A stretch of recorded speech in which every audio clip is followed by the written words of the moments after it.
się bawić. Górnicze święto, wolny dzień. W galowym mundurze na mszy melduje się, bo podziękować, no i prosić chce, by święto Barbara w opiece miała swej, by we robocie się darzyło mu.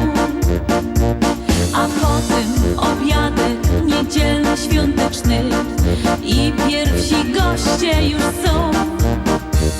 Tak jak co roku z kamratem przy boku górnik odprawia święto swe. W gąsce wędrują, szlagry podśpiewują, piweczko piją też. Barburka wielkie święto jest, orkiestry z rana trąbią fest, bo to Barburka, Barburka, Barburka. 4 grudnia to piękny dzień.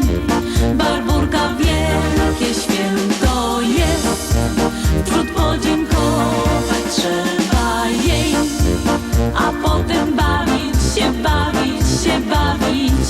Górnicze święto, wolny dzień.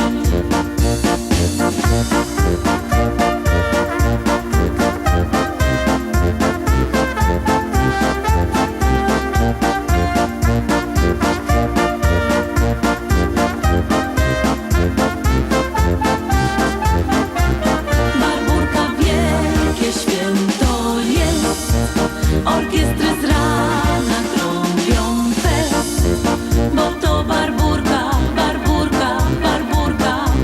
4 grudnia to piękny dzień.